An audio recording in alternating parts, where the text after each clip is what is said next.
Amerika kıtasının tam kalbinde Panama. Avrupa'nın Atlas Okyanusu'na açılan kapısı Cebeli Tarık.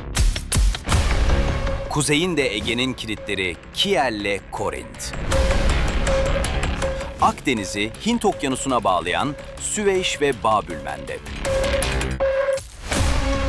Körfez'in enerji vanası Hürmüz ve Uzak Doğu'nun anahtarı Malakka.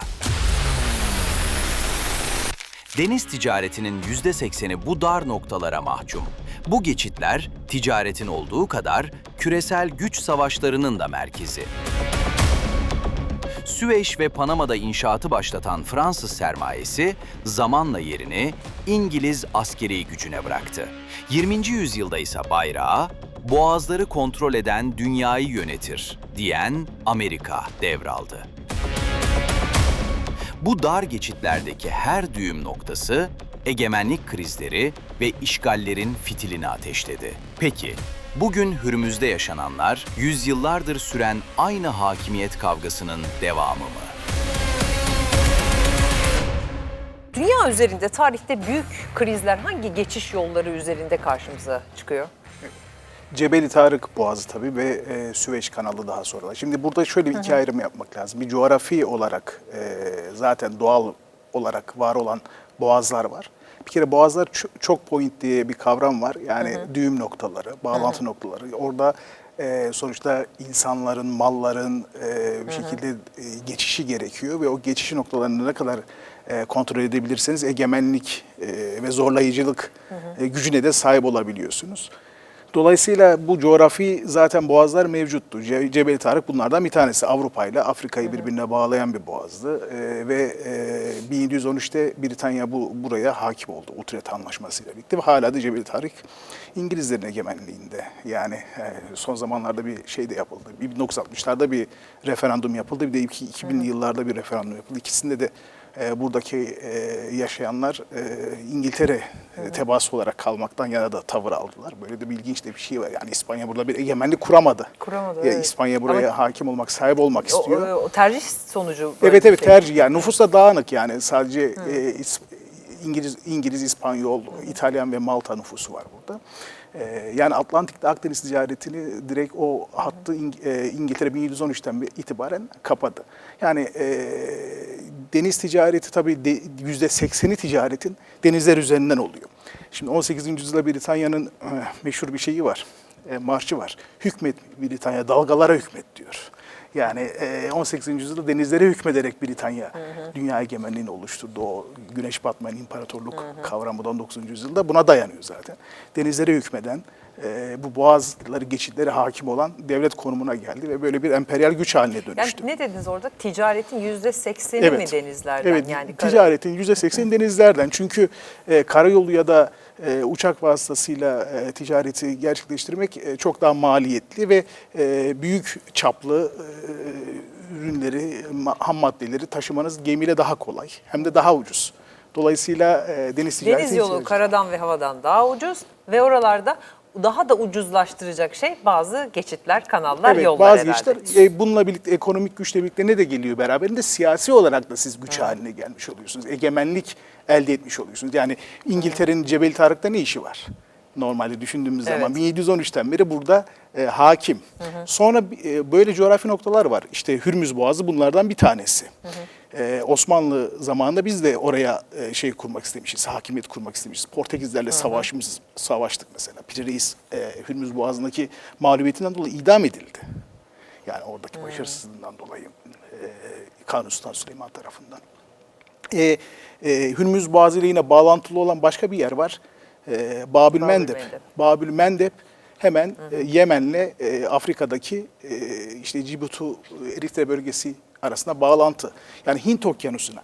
Hindistan diye bilinen bölge zaten Hindistan Orta Çağlardan beri bilinen bölge Kuzey Hindistan ya da Orta Hindistan değil. Güney Hindistan. Ticareti oradan yapıyorsunuz. Dinler de oradan geliyor. Hindistan'daki Hristiyan ve Müslüman varlığı da mesela buna dayanıyor. İşte Malakka Boğazı'na geliyoruz. Malakka Boğazı Endonezya ile Malezya, Singapur ekseninde yine çok karlı bir coğrafi olarak çok önemli bir boğaz. Bir de yapay boğazlar var tabii. Dünya deniz ticaretinin %25, %30'u Malakka'dan geçiyor. Evet, Malakka'dan. Zaten şimdi şöyle enteresan bir şey de var. Bu nokta çok enteresan. Amerika'da Hürmüz Boğazı'nın kapatılmasını çok önemsemeyen bir muhafazakar damar var. Önemsemeyen. Evet, Hürmüz Boğazı kapatılmış olabilir. Ama biz Çin'i Tayvan üzerinden, Tayvan'ı destekleyerek Çin'in alanı daraltırsak, buradaki ticaretteki gücümüzü kullanırsak, Hürmüz Boğazı'ndaki İran'ın yapmış olduğu agresif siyaset hiçbir anlam kazanmaz. Önemli olan sizin askeri gücünüzle birlikte ve ekonomik gücünüzü de arkanıza alarak zorlamanız. Yani böyle bir kanat Böyle da var. Ve düşünüyorlar. mesela tarihçi Neil Ferguson bunu temsil eden bir damar. Kitapları da Türkçe'ye çevrildi. Şu anda da Amerika'da think Trump'ta tanklerde. öyle bir bakış açısı yok ama. Evet, Trump'ta öyle bir bakış açısı yok ama böyle bir damar da var. Yani hani zorlayan diyelim, Trump Zorlayan, hani yürümüzü önemseme diyecek.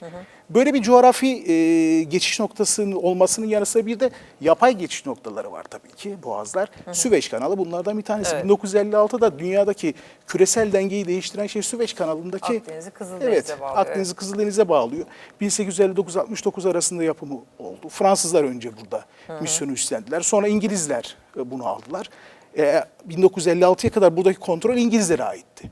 1956'da ne oldu? 1956'da Süveyş krizi patlak verdiği zaman, millileştirme olduğu zaman İngiltere'nin neyine neden oldu? Bu emperyal güç olarak dünyadaki egemenliğini ortadan kalkmasına neden oldu. İngiltere ile Fransa burada Süveyş kanalında Mısır'a karşı askeri harekete girip başarısız olunca Amerika Sovyetlerle birlikte zaten 1945'ten sonra kurmuş oldukları dünya düzenini daha sağlam temellerde devam ettirme imkanını buldu. Kiel kanalı varmış. Evet, Kuzey Kiel Denizi'ni kanalı. Baltık Denizi'ne bağlayan ve Almanya tarafından işletilmektedir. Şöyle bir ekleme yapabilir miyim?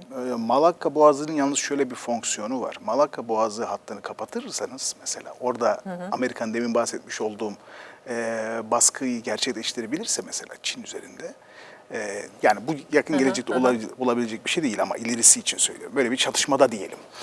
O zaman Çin'in alternatif deniz yolu olmuyor. Yani çok maliyetli.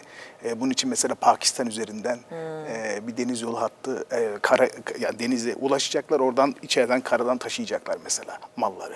Böyle Orada hangi projeleri şu var. anda ülkeler Malakka'da söz sahibi? Malezya, Endonezya, Endonezya, Singapur. Bunlar, evet. Evet. Hatta onlar şimdi 2025 yılında yeni bir ortak devriye ve işbirliği yaptılar. Çünkü burada korsanlık da çok fazla.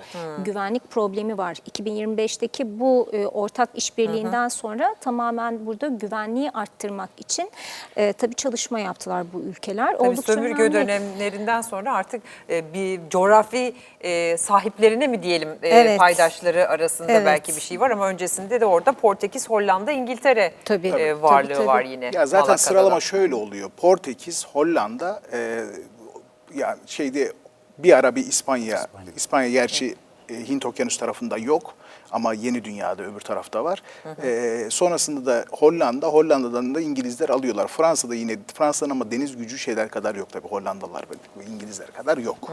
Bu arada Kiel de yine inşa edilmiş, yapılmış olan. İnşa edilmiş, Evet, 98 bir- kilometre kadar Sonradan inşa Evet, değil mi? sonradan Evet, yapılmış. Şimdi Kiel hattından, şimdi Kiel'in bir tarihsel, burası normalde bölgesel bir hat. Almanya'nın kuzeyi, Danimarka'yla yani oradan Biz hepsinin görsellerini hazırladık. Bir coğrafya dersi gibi ele aldığımız bölümümüz bu. Evet. 90 küsür kilometrelik bir Danimarka ile bir bağlantı, Baltık Denizi ile bir bağlantı hattı oluşturuyorlar Kiel Boğazı üzerinden.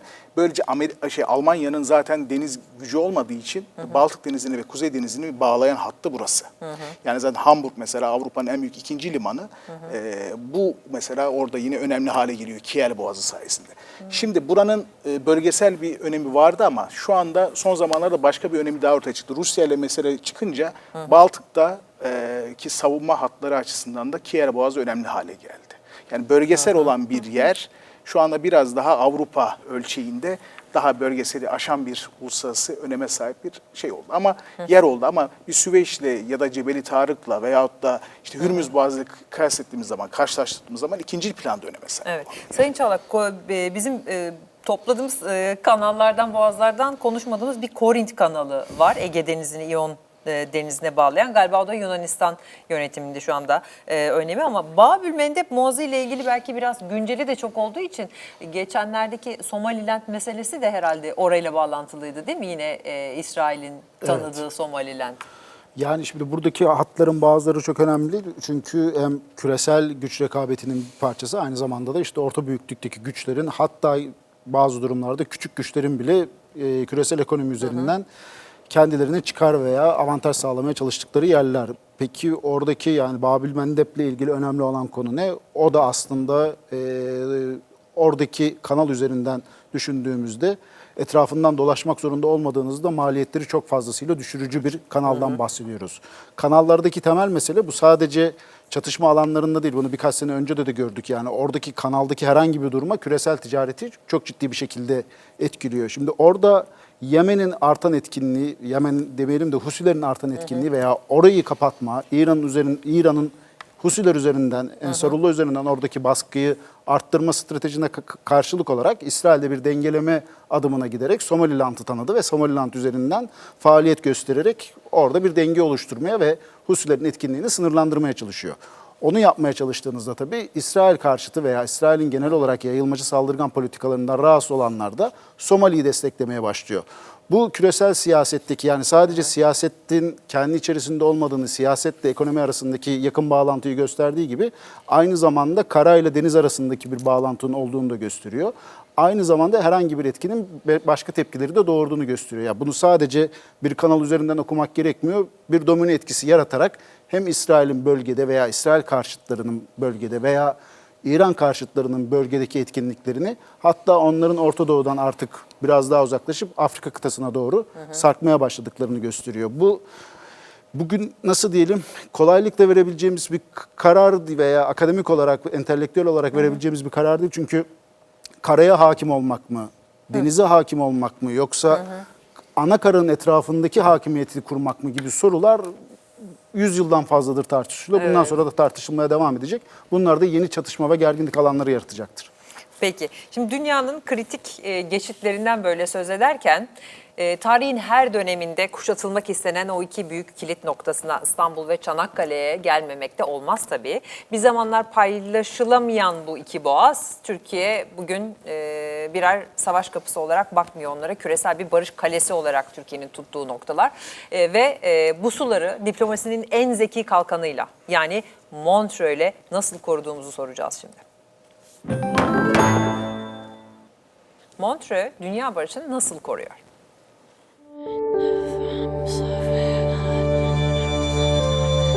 Yerkürenin stratejik koridorlarında Cebeli Tarık, Süveyş ve Panama işgallerle, krizlerle el değiştiriyordu.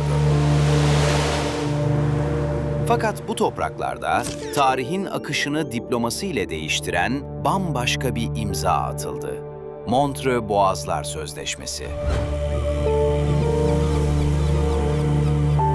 Yıl 1936.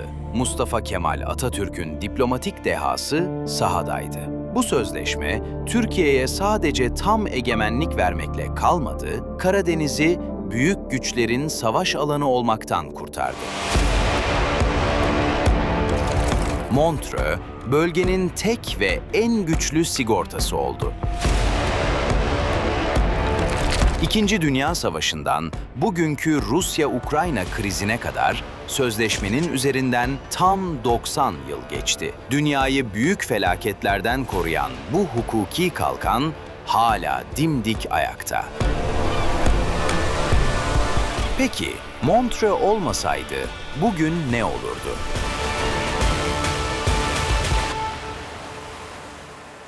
Bir deha var tabii arkasında, ama bugüne kadar bizi çünkü koruyan da aynı zamanda. Nasıl koşullarda Montreux? Şimdi Montreux Sözleşmesi 1936'da Dışişleri Bakanı Tevfik Rüştü Aras tarafından imzalandı. 1936 koşulları tam da savaşa giden koşullar. İkinci Dünya Savaşı'na giden koşullar. 1939'da savaş çıktı zaten. Dolayısıyla dünyada zaten tansiyonun çok yüksek olduğu bir dönemde burada tabii Atatürk şeyi görüyor. Yani burada mutlaka güvenlik altına alınması gerektiğini boğazların görüyor. Çünkü Lozan Anlaşması ile birlikte Uluslararası Komisyon'a boğazlar devredilmişti. Dolayısıyla Lozan'ı tamamlayan bir anlaşma gibi Evet, aslında yani değil mi Montreux? Lozan'ı tamamlayan, Lozan'ı tamamlayarak tamamen egemenliğimizi bizim kurumsallaştıran şey Montreux'dur. 36'daki Montreux'dur ve bu başka ilginç bir nokta var. Montreux Birleşmiş Milletler kurulmadan önce gerçekleştirilip bugüne kadar devam edebilen, hala geçerliliğini koruyan belki de tek anlaşma. Şimdi hani belki büyük bir laf ediyorum ama büyük bir ihtimal tek anlaşma. Yani Birleşmiş Milletler'in 45 sonrası kurulmasından önce uluslararası olarak gerçekleştirilip bugüne kadar gelen tek anlaşma. Dolayısıyla zaten bu bile ne kadar başarılı olduğunu bizim açımızdan da ne kadar başarılı bir anlaşma olduğunu, sözleşme olduğunu gösteriyor Montreux. Peki bunun sırrı ne o zaman? Dengeleri çok iyi kurması mı? Çok hakkaniyet gözetmesi mi bu anlaşmanın? Şimdi biz dengeleri tabii ki çok iyi kurduk. Biz zaten en başından beri denge politikası, yani Cumhuriyet'in kurulması. Biz neyi gördük? Biz Osmanlı'nın son dönemde biz sürekli savaş yorgunu olan bir devlettik. Yani Cumhuriyet kurulduğu zaman savaş yorgunuyduk. Dolayısıyla barış politikası ve kendi hareket alanımızı bilerek bölgesel bir güç olduğumuzu ama önemli olanın bizim bu bölgesel güç olarak egemenliğimizi korumak olduğunu görerek hareket eden, yani ayaklarını yere basan bir güç olarak hareket etmek durumundaydık. Bir tarafta Sovyetler Birliği var. Şimdi şöyle de düşünelim. 1936'da bu anlaşmayı gerçekleştiren başta Mustafa Kemal Atatürk olmak üzere şunun farkındalar. Biz yüzyıllardır Rusya'yla hep problem yaşadık ve biz Rusya'ya hep yenildik. Şimdi yukarıda Rusya tehlikesi var. Sovyetler Birliği çok güçlü artık. 1936 koşullarında böyle. Bir taraftan savaş çıkarsa Almanlar ve İtalyanlar, İtalyanların Balkanlar ve Anadolu ile ilgili düşünceleri var. Yine Almanların dünya hakimiyeti projeleri var. Bu arada sıkışıp kalacaktık eğer bu anlaşmayı gerçekleştiremeseydik.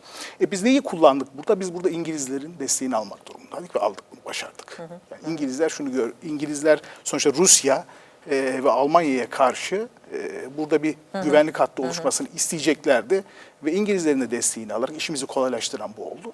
Biz herhangi bir şekilde ne bir bedel ödeyerek ne bir kurşun atarak bu anlaşmayı gerçekleştirdik. Bu anlamda Türk diplomasi tarihinin en başarılı işidir diyebiliriz. Yani. Böyle 90 yıldır da Evet. yürürlükte. 90 gün içinde Montreux'un gücünü biz nerelerde hissettik? Ece Hocam. Tabii birçok kriz alanında hissettik ama en yakın Rusya-Ukrayna Savaşı'nda hissettik. En yakın Rusya-Ukrayna Savaşı'nda hissettik. Şimdi şunu söylememiz lazım ki Montreux Boğazlar Sözleşmesi özellikle Türkiye'nin, hocam bahsetti ama bir sadece bu anlaşmada işte yetkilerin devredildiği bir ülke olmaktan ziyade krizlerin sınırlandırılması ve aynı zamanda bölgeye yayılmasını engelleyecek hakkaniyetli, adaletli ama en önemlisi neden diğer bölgelerde işte bir sürü boğazdan bahsettik, bir sürü krizden bahsettik. Neden buralarda krizler savaş zamanlarında özellikle bölgeye yayılıyor? Çünkü hukuka bağlı olan kuralların uygulanması konusunda bu sorumluluğa sahip olan ülkeler gerekli dirayeti göstermiyorlar sorumluluğu.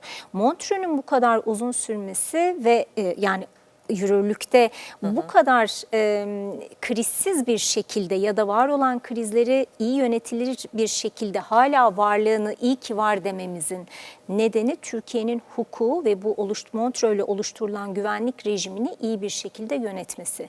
Dolayısıyla burada özellikle Rusya-Ukrayna Savaşı sonrasında Karadeniz'de güç dengesini somutlaştırması açısından. Orada ne olmuştu hatırlatalım. O savaş çıkınca 2022'de Türkiye dedi ki sizin savaş gemilerinizi buradan geçirmiyorum. Evet, aynen öyle. Çünkü savaşan taraflarsınız Kesinlikle. dedi ve bunu Montreux'a dayandırdı. Savaş zamanında hangi gemilerin geçip hangilerinin geçmeyeceğine keyfi olarak karar vermemesi, anlaşmanın şartlarına bağlı olarak ve krizi özellikle belli bir bölgede yani bölgeyle sınırlaması ama krizin bölgeselleşmesini engellemesi. Bakın bu çok önemli bir şey. Yani krizi sınırlıyor ama o krizin bölgeselleşmesini de engelleyecek bir strateji ortaya koyuyor.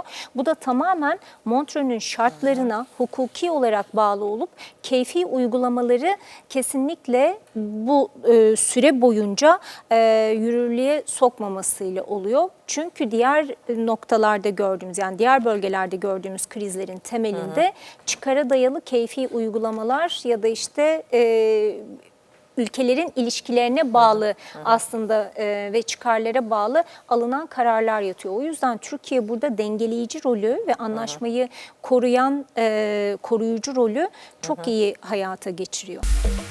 Küresel ekonomide 10 yıllardır süren dolar saltanatı hiç olmadığı kadar büyük bir sarsıntıda. Amerika, parası üzerinden dünyayı manipüle ederken doğuda sessiz ama devasa bir fırtına kopuyor. Sadece bir gecede piyasadan tam 129 milyar dolar nakit çeken Çin Merkez Bankası, Amerikan hazine tahvillerini hızla elden çıkarıyor. Tam 18 aydır aralıksız altın stoklayan Çin'in kasasındaki miktar dudak uçuklatacak cinsten. Altın stoğu 2300 tonu aşmış durumda. Strateji net, dolar değerini kaybederse altınlarla ayakta kalmak.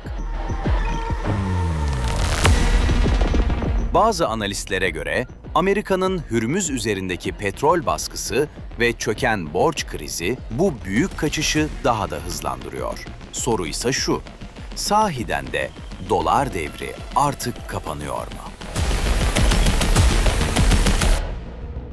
Doların saltanatı bitiyor mu, eriyor mu? Amerikan rüyası kabusa mı dönüyor yoksa gerçekten Amerika'da çöküş başlıyor mu? Ne dersiniz? Yani ben şimdi tarihsel perspektiften bir iki örnek veririm belki. Daha modern şeyleri hocalarım değinmek isterler belki. Şöyle tarihsel olarak hiçbir zaman zaten bir parasal gücü elinde bulunduran, dünya gücü elinde bulunduranlar parasal gücü de sonuçta elinde bulunuyor. Onların para birimleri hakim oluyor. Mesela Orta Çağlar'da Bizans parası Bezant diye geçiyor Avrupa'da. İsmi bu paranın. Bezant. Yani dolaşımdaki para. Doları o dünyanın Bizans parası. Ne oluyor? Bizans o emperyal gücünü kaybediyor. Uluslararası ölçekte iki gücünü kaybediyor. Kaybedince ne oluyor? O paranın artık bir hükmü kalmıyor, anlamı kalmıyor. Aynı şekilde İslam dünyasında Abbasi'de örneği bunun çok somut bir örneği. İşte Osmanlı'nın güçlü olduğu devirlerde de bunun örneği var. Yani dolayısıyla Amerika Birleşik Devletleri eğer hani orta vadede mi olur, uzun vadede mi olur bilemem. Ama bu Ama bir öngörünüz vardır. Mesela yani artık çok uzun vadede olmayacağına yönelik görüşler çok fazla dillendirilmeye başlandı. Evet, bu dillendiriliyor ama Mesela bu biraz da duyduğunuz zaman ne düşünüyorsunuz? Bu biraz bence ama düşünceyi? temenni olarak görüyorum bunu. Ha, öyle mi? İnsanların isteği bu. Evet, Bunu yani görmek istiyorlar Amerika'nın bu çok çöküşünü. fazla agresif, bu agresifleştikçe Amerika dış politikada insanlarda bir anti-Amerikancılıkla Geçenlerde gelişince bir bununla bağlantılı hoca olduğunu düşünüyorum. biraz. yayında değil ama haber merkezinde konuşurken şöyle bir yorum yaptı. Dedi ki yani Trump için söyledi ama ülkenin çöküşünü 100 yıl öne getirdi dedi. Mesela ileri bir yorum mu? Şimdi Katılıyor musunuz? ben bu örneğin çöküş tartışmalarını da çok sağlıklı bulmam. Dünya tarihinde hep bu işte Batı medeniyeti çöküyor. Çökmüyor. Yani öyle hemen her şey birden medeniyetler falan çökmüyorlar. Yani belki İşte, Batı medeniyeti topluca çökmez İşte, ama İngiltere zamanında nasıldı? Şimdi nasıl? Yani, güç el değiştirebiliyor. O çok ani bir güç el değiştirme oldu ama. Mesela İngiltere'nin orada çok daha travmatik şeyler yaşandı. Birinci Dünya Savaşı İngiltere yaşadı, İkinci Dünya Savaşı'nı yaşadı. Amerika bunların hiçbirine daha İkinci Dünya değil Savaşı... mi diyorsunuz? Bence Yani bu daha kadar. değil yani. Orta vadede bunun mümkün olduğunu düşünmüyorum. Şu anda Trump karşıtlığı, Amerika'nın işte İsrail'le birlikte yaptıkları... Beklentiler o yönde Evet, diyorsun. temenniler bu şekilde. Ama mesela Amerika'da daha ılımlı bir yönetim gelse, biraz daha barışçı gibi görünse, yani mesela işte 90'larda kısmen bu biraz vardı diyelim. Daha olumlu görülüyordu Amerika Birleşik Devletleri. Peki Çin açısından bakalım. Şimdi Çin'de de yuanın yükselişi gibi bir durum söz konusu. Son yılların en güçlü seviyesine çıkmış. Bu da aslında küresel anlamda yani imzasını atıyor demek sanki. Şöyle diyelim, tabii küresel anlamda bir etki ve aynı zamanda doların yine ben de hocam gibi çökmek çok iddialı ama aşındığını söyleyebiliriz. Yani aşınmaya başladı doların hakimiyeti. Ve Çin'in özellikle izlediği politikalar, stratejiler, aynı zamanda yaptığı anlaşmalar, yerel para kullanmak üstüne yaptığı anlaşmalar, coinler üzerinden işte uyguladığı stratejiler, bunların hepsi yuanın daha fazla ön plana çıkması ve aynı zamanda artık hegemon bir dolar yerine alternatifleri, bu tür ticari krizlerde mesela Hürmüz kapatıldı. İşte eğer doların fiyatı çok artsaydı ya da belirli krizlerde dolar çok yükseldiği noktada insanlar batıyorlar. Yani inanılmaz bir ekonomik kriz yaşanıyor. Şu açıdan bakalım, yine Hürmüz kapatıldığında işte Washington Post'ta, işte New York Times'ta yazan haberler market fiyatlarıydı. Yani dolar üzerinden hem içeride hem de dışarıda insanların yaşadığı ciddi krizler oluyor. Ne arıyor yatırımcı ya da ekonomik anlamda işte borçlanan insanlar? Farklı para birimleri üzerinden bu krizleri en az yaşayacağı para birimlerine yönelmeye başlıyorlar. Ama burada önemli olan şey bir de hem teknoloji hem ekonomide dünyada işte o hegemon değil belki ama ona ortak olacak ülkelerin para birimleri üzerinden daha güvenli ve sağlıklı anlaşmalar yapmak. Bu işte hem ödeme altyapısı Çin'in oluşturduğu, bu da çok önemli, ödeme altyapıları, yerel parayı kullanması, dünyanın artık her yerinde anlaşma yapması. Yani Orta Doğu'da da görüyorsunuz Çin'i, Afrika'da da görüyorsunuz Çin'i ve birçok anlamda da bağımlılıklar ve bağlılıklar var özellikle teknolojik konularda. Bunların hepsi tabii ki Çin'in elini, kendi parasını kullandırması için güçlendiriyor. Ama bu hani dünyaya hakim olur mu? Böyle bir hakimiyet olmaz ama doların var olan gücünü aşındırmaya başladı mı? Evet, aşındırmaya başladı.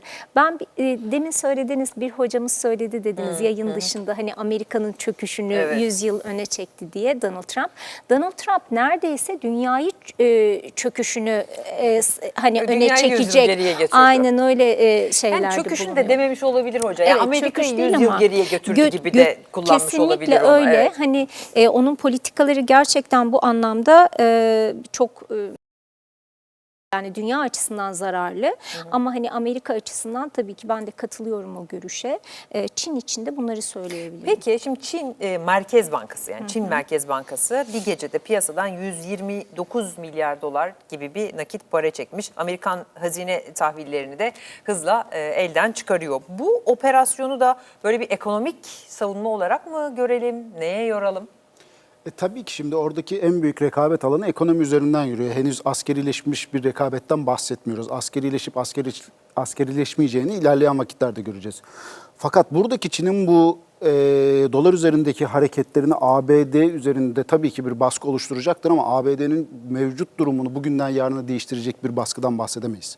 1945 sonrası düzen kurulurken, Bretton Woods sistemi kurulurken zaten dolar bir standart olarak belirlenmişti. Ve 1970'lerde ABD kendi isteğiyle bu standarttan vazgeçti. Bu ne demektir? Doların her türlü bir karşılığının olması. Ve o gün 1970'lerin başında küresel finansal işlemlerin yaklaşık %71'i dolar üzerinden dönüyordu. Bugüne geldiğimizde sizce kaça düşmüş olabilir? Aşınma gerçek %56. Yani %71'den %56'ya düşüş 50 sene içerisinde bazıları açısından aşınma, bazıları açısından son derece iyi bir rakam. Yani 50 yılda 15'lik gerileme son derece mantıklı, hala ABD'nin gücünü gösteriyor. Yani işlemlerin yarısından fazlası hala dolar üzerinden dönüyor. Ve ikinci sırada öyle işte %20 ile yuan geliyor da %30'da altın geliyor değil. İkinci sırada gelenlerin hepsi de %5'in altında. Buradaki dolar Aradaki fark hala çok açık çok diyorsunuz. açık, %50'den fazla. Bunu şöyle düşünmek lazım. Sadece herhangi bir sözleşmeyi devletler arasında, şirketler arasında fark etmeksizin dolar üzerinden yapmak değil, aynı zamanda dolara bağlamak. Kişisel borçlanma açısından da dolara bağlamak. Farazi olarak söylüyorum. Ben size bugün 100 bin lira borç veriyorum. Örnek olarak verdim, kayıtlara geçmesin. Onu yani o para aşınmasın diye onun karşılığında diyorum ki bugünkü dolar karşılığını yarın senden alırım. Doların standardı o yüzden de önemli. Hiç aklımıza yuan geliyor mu mesela? Bireysel borçlanma da dahil. Ya altın geliyor ya dolar geliyor. Bu altın ve doların hala ne kadar güçlü olduğunu gösteriyor. Diğer taraftan bakarsak hegemonyayı anlatırken birkaç kriterden bahsederiz. Bazı teoriler sadece askeri güce bakar. Der ki ben koyarım askeri üslerimi farklı farklı okyanusların yerine, sen oradan çıkamazsın. İşte İngiltere örneğinden bunu anlattık. Kayan ABD hegemonyası da kayan süreçte bunları anlattık. Bir görüşte der ki hayır, askeri güç yetmez, kurumsal ve ekonomik güç gerekir. Burada da kurumları devreye sokarsınız. IMF'yi kurduğunuzda, Dünya Bankası'nı kurduğunuzda sizin hegemonik gücünüz azalsa dahi bu kurumları siz kurduğunuz ve sizin görüşünü yansıttığı için aslında sizin lehinize çalışmaya devam ederler. O yüzden ABD sadece para vererek, alışveriş yaparak değil, IMF'den borç alırken de dolar üzerinden işlemlerinizi yapıyorsunuz. Bir diğer güç de bunun yerine kültürü koyar. Kültür de önemlidir. Der ki o kültürü otomatik olarak takip ediyorsanız, ya işte bizim kültürümüz çok iyi, bizi takip edin değil, siz otomatik olarak zaten o perspektifteyseniz hegemonik gücün yanındasınızdır. Bu açıdan ABD Çin hegemonyasını okurken rakamlar son derece önemli ve bunun temelinde ekonomi var. Hiçbir şekilde reddetmiyorum. Ama bunu askeri güçten ve kültürden bağımsız olarak düşünmemek lazım. Ben öğrencilerime soruyorum. Çok da birçoğu da yabancıdır. Bugün imkanınız olsa işte doktorunuzu, yüksek lisansınızı ABD'de mi yapmak istersiniz, Çin'de mi yapmak istersiniz? ABD'de. Neden? Herhangi bir yani akademik, bilimsel bir cevabı yok. Bu onun hala gücünü gösteriyor. Doların düşüş hızını düşünürsek, aşınma hızını düşünürsek Çin'in bu tip eylemleri son derece anlaşabilir ama bu kriz zamanında ABD'nin elini biraz zayıflatmakla ilgili. ABD'nin başka problemleri var ekonomik olarak. Doların değerini koruyalım mı? Doları ABD'ye çekelim mi? ABD'ye çekersek doların değeri ne kadar kalır kalmaz gibi. Bence Çin'in veya diğer uluslararası aktörlerin sıkıştırmasından daha çok ABD kendi içerisinde o ekonomik problemleri çözemediğinde dolarla ilgili sorunları daha da çok artacaktır. 1970'lerde dolar standardından vazgeçerken de aslında temel mesele ABD ekonomisiyle alakalı bir şeydi. Bu açıdan anlamlı ama yıkacak, aşındıracak bir güç aktarımı olacak, hegemonik güç aktarımı olacak gibi varsayımları bunun üzerinden konuşmak için bence çok erken, çok da fütürist geliyor bana biraz. O halde bir sonraki konumuzda devam edelim şimdi. Devletler bir şekilde sarsılırken jeopolitiğin de tam kalbinde, ateş çemberinin de ortasında bir istikrar adası dikkat çekiyor. Dikkatinizi de çekmiştir zira çok uzak değil. Boğazların anahtarını elinde tutan bu coğrafyadan, fırtınanın ortasındaki sakin duraktan seslenerek son konumuzda soralım. Dünyanın güvenli limanı Türkiye mi?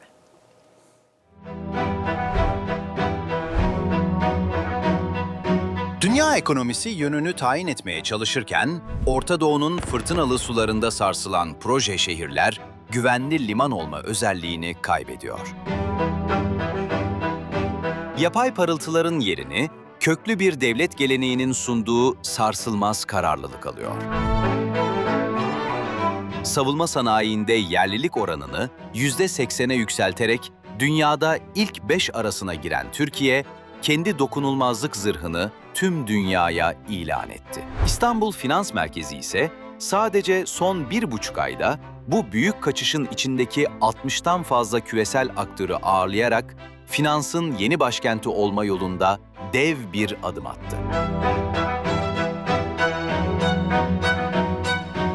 Artık sermaye sadece yüksek binalara değil, arkasında askeri ve teknolojik güç olan sağlam sistemlere sığınıyor. Acaba Türkiye, savunma gücü ve stratejik derinliğiyle yeni bir küresel üs haline mi geliyor? Genel olarak herhalde Türkiye'nin komşularıyla hep içinde bulunduğumuz bu ateş çemberinin içerisinde öyle ya da böyle bir tür evet uzun zamandır Türkiye bir terör meselesiyle uğraştı, 40 yıla yakındır. Şimdi o başka bir sürecin içerisine girdi. Ama öyle ya da böyle bir sakin bölge olarak kalabilmesinin nedenleri neler? Oradan başlayalım. Şöyle bir durum var. Türkiye büyüdükçe bu ne olacak? İlerideki soru işaretimiz bu. Türkiye daha, şu anda Türkiye orta ölçekli bir güç. Türkiye daha büyük ölçekli bir güç oldu. Diyelim ki bundan 50 sene sonra oldu. Dengeyi korumak daha mı zor daha güçlü olunca? Bugün yapılan ne yapılması? Bugün yaptığımız neyi yapmakta zorlanacağız? Ya mesela İran'la nasıl oldu? İran'la bir zamanda daha büyük bir güçken, yani daha emperyal bir güçken, emperyal derken burada emperyalist anlamda kullanmıyorum tabii, yani büyük bir güç anlamında kullanıyorum. Emperyal bir güçken biz mesela İran'ın da emperyal iddiaları vardı, çatışıyorduk. Ya da Rusya'yla da çatışıyorduk. Dolayısıyla uzun vadede bu nasıl olacak? Bu soru işareti, bunu bilemeyiz. Belki bazı şeyler üretebiliriz sadece. Düşünceler üretebiliriz. Uzun vadede bu ne olacak? Şu anda orta ölçekte bir güç olduğumuz için biz hem Batı'yla, hem İran'la, hem Rusya'yla ne yapabiliyoruz? Bu dengeyi kurabiliyoruz, oluşturabiliyoruz. Ama işte uzun vadede çok daha güçlü hale geldiğinizde bir şekilde çıkar çatışması da fazlalaşacak. Şimdi Türkiye'de bir şekilde gücünü arttırmaya çalışıyor her devlet gibi. Orta ölçekten ister tabii ki büyük ölçekli bir güç, büyük ölçekli bir devlet haline gelmeyi. Ve acaba yaşadığımız bu son savaş Türkiye'nin eline bu anlamda bir fırsat getirmiş olabilir mi? Yani orada bir şekilde Körfez ülkelerindeki imaj zedelenmesi diyelim, o güvenli ortamın zedelenmesi, bir takım yatırımların Türkiye'ye gelmesine yol açmış olabilir mi?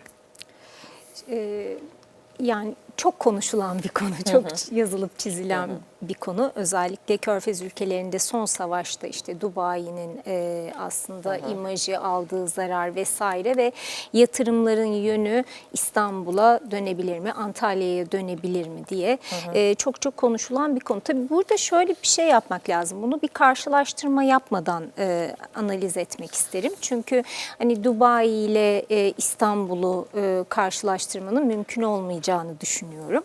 Ama Türkiye'nin özellikle hocamın da söylediği gibi şimdi hem coğrafi konumu nedeniyle çok önemli bir konumda.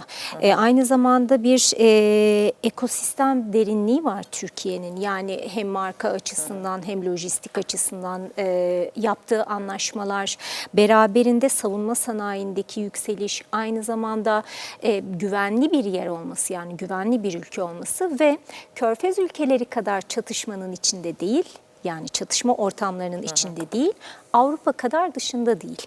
Dolayısıyla Türkiye mutlaka bir ara çözüm ve denge bulmak zorunda. Şimdi bir Körfez ülkesi kadar içinde olduğunuz zaman etkilenme oranınız ve alacağınız önlemler, elinizin kolunuzun bağlı olması farklı bir nokta. Ama Türkiye gibi bir noktada olduğunuz zaman askeri gücünüzün olması, bir NATO üyesi olmanız, tüm bunların hepsi dengeleyici bir sistem sağlıyor. Güvenli ortam arayan, güvenebileceği ülkelerle işbirliği yapmak isteyen bundan sonraki süreçte yatırımcılarda tabii ki bu noktada alternatiflerden, yani alternatif olarak ya da bir işbirliği için anlaşma olarak Türkiye'yi tercih edebilir. Burada da Türkiye'nin en önemli aslında işte kazanımı ne olur? Bu süreci yönetirken işbirlikleriyle birlikte hem ekonomik anlamda önemli olan şey şu, ama yatırımcı da öngörülebilirlik arar. Yani o öngörülebilirlik ortamı sağlandıktan sonrasında da tabii ki tercih edilen yerlerden biri olur. Burada çatışmalardan uzak durması, anlaşma zeminine daha yakın olması ve güven vermesi, bir ülke olarak güven vermesi. Çünkü insanlar gelip yaşıyorlar da.